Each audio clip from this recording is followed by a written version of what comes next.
Hello everybody, this is Brent Goodman, and always having a little walkthrough of my art show on campus for art education. My show ran from January 29th, Sunday, 5 to 7 p.m. was the opening. Had a really good opening. A lot of people showed up who cared about me. It was really cool, and it felt really good to be validated and have people appreciate me and my art. And a lot of people signed the guest book. Got only good responses. No one wrote any like jackass responses, which is really cool. This to get positive feedback. And I'll be walking through, and if you don't know what I look like already, here's me, Brent Goodman, whatever. And then here's a piece I did. We had to do a typography piece, and I wrote about a girl I have a crush on, who I blew it with socially, but I still think she's really cool. I wrote my name there too. I kind of was going for like that whole Tim Burton Pan's Labyrinth thing, but also I was also going for like those Cinerama books where they talk about like Elizabeth Taylor, Rex Harrison, Richard Burton, Cleopatra, big 1960s productions. Even if the productions were out of touch with what the 60s audiences wanted to see, the way the movie posters were done, I kind of like was doing it like the Hollywood sign there or something like that. And you can actually see the Hollywood sign when you go hiking in LA, which is really cool. Near where the Science Museum is, where they have Rebel Without a Cause filmed in the 50s. I mean, they updated the Science Museum, but I forget what it's called. The Griffith Park something, Science Center or something. So it says, I want to love, cherish, and be loved. And then I wrote like, can you help me out?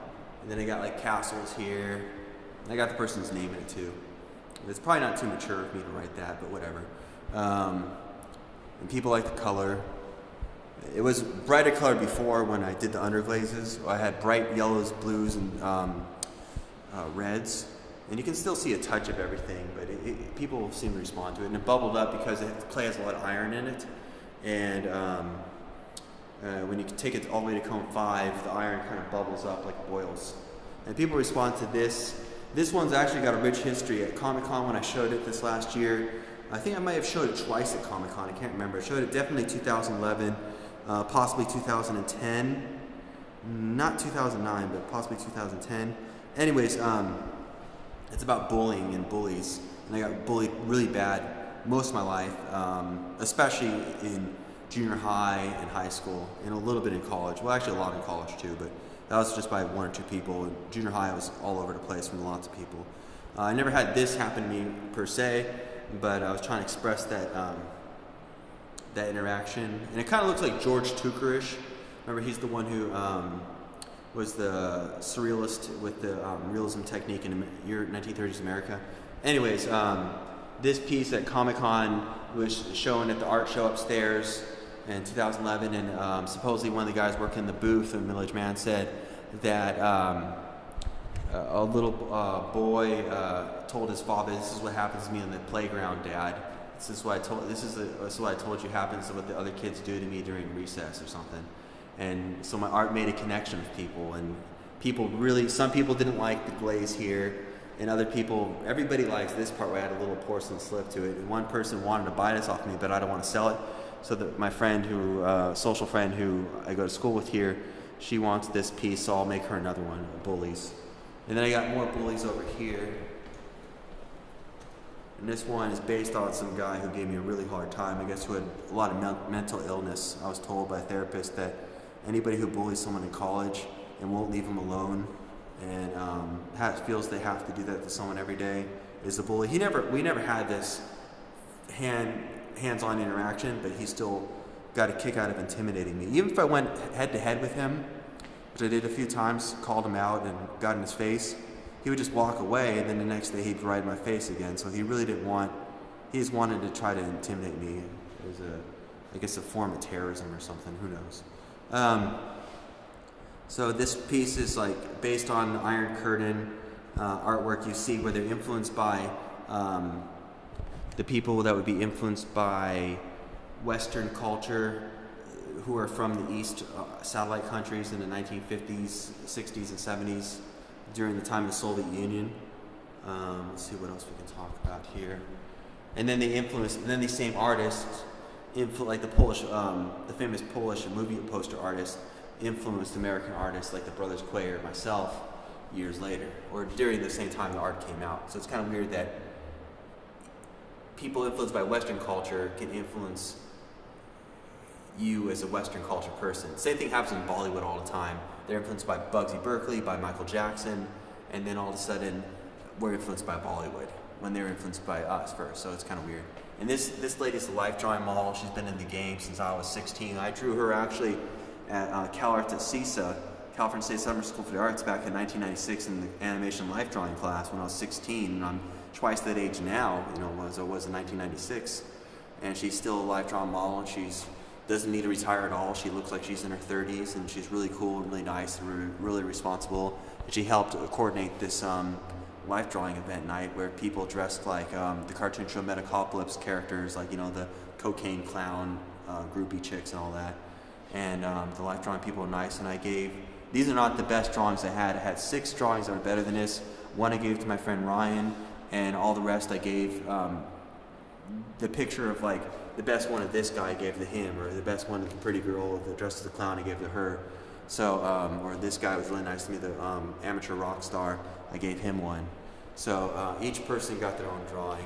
They didn't ask for it, I just gave it to them. I got boxes of drawings. I'd rather make a difference in people's lives and have my art out there and seen by people than just sit in a box in storage. So here's the posters that were real big hits so far, surprisingly, about art education that I made. And I come from the school of where I'm influenced. I'm not a graphic designer, a typographer in a traditional educational academic sense. I come more from an intuitive one like Sister Carita, Milton Glaser, Saul Bass. I come from more of that perspective. Not quite as tight as Charles and Ray Eames, but I come from a fine art perspective of graphic design. And that's how if I don't enjoy it, I don't do it. So I do it the way I enjoy. This one is obviously influenced by statues of pre-Columbian erotic art, where they have a lot of things about penises and fertility and all that. But it's also influenced by 60s rock album art with Scorpion Tail and all that crazy, prog rock. And then I forget the name of the album cover, but there's a famous album cover that has all those crazy monsters on it I grew up on. Then have a skull here. And then this is also influenced by the movie The Demon Seed of Julie Christie. If you like fairy tales and horror movies, and you like the fairy tale psychology part of horror movies, not just the slashing and the cutting and the burning houses and blood all over bodies, but the things that make something scary, the human interaction and the folklore, you'll like The Demon Seed. It has a lot of that. Here's another castle. Again, foolishly, because I'm obsessed about someone, I put their name in there. Then I got this one where I have this bullet lipstick shape, and I wrote my name and the date. It was supposed to be just the conversation piece to show that it was my show. People like the way I bent my name around. I don't know. And then again, we're pretty girls, and I put positive messages. I don't really look at women in a lewd way. This way I look at them as role models and almost like heroes to me, because they get all this attention from men that just fall over themselves for them. So I think they're really cool. Myself, and the fact that they get so much attention and praise, I'm not jealous or envious, but I think that's a form of power. And I really do honestly admire and respect someone that has that power, where people just tell them how great they are and dance around them and praise them and tell them wonderful all day, every day. That'd be really cool. When I had this art show, that's what I've been getting. So I've been getting that for last week, this whole week. But I'm just not used to that on, a daily basis. If I go to the beach and walk around, all the girls just sitting there sunbathing don't run after me and tell me how handsome I am and how mind-blowing sexy I am. They just go about their business reading a magazine or sunbathing. They don't really care.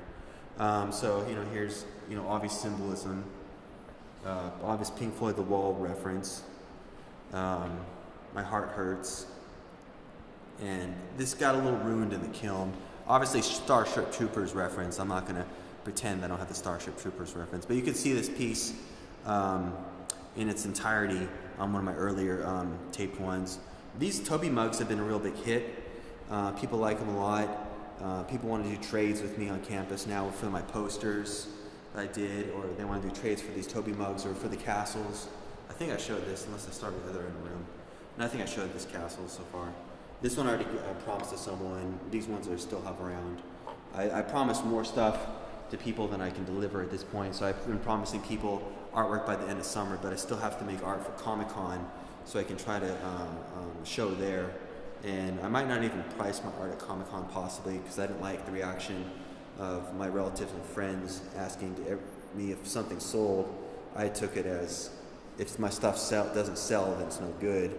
But the validation I got from this art show just proves that people really responded to my work in a gallery. So hopefully I can get something jump started and be able to sell my work. And then, you know, I wouldn't mind giving a few things away here and there, but it'd be really nice to be able to afford animals and dates of pretty girls and, you know, stuff on Craigslist, you know, buying old comic books or a bicycle or something cool like that, skateboards, something cool I could use, art supplies at the art supply store, you know, something cool I could use with selling art. You know, hey, why not? You don't have to give things away for free. I mean, I gave it away for free on my own free will, but you know, two people I know who are art students from a different school who are on campus, they want to buy these, and they, you know, they even gave me the price they wanted to spend. So hey, why not? You know, and the whole thing about these ones is that you can see you're supposed to drink out. You're supposed to drink out of it. That's why I built the faces like this, so you'd be drinking directly out of the face. Say something like this, you know. Say here like this. People thought this looked like Yoda a little bit. You'd put liquid in there, and you'd drink out of it. And I tested all these with water in the sink, and they all work. So again, this is Brent, and here's my art show, 2012. It's up January 29th, Sunday till Thursday afternoon at 5. And sorry if my camera is not, you know, the best HD camera in the world, but whatever. Let's see, and if you want to find out more about me and my show, I'm on YouTube and Vimeo, and also I have my own website, www.artistinks.com, www.artistinks.com, and GST is how you spell angst. And this is Brent Goodman, and I'll see you guys later. And if you have any questions for me about anything or anything you want to mention, just let me know. Just keep it appropriate, please. All right, bye.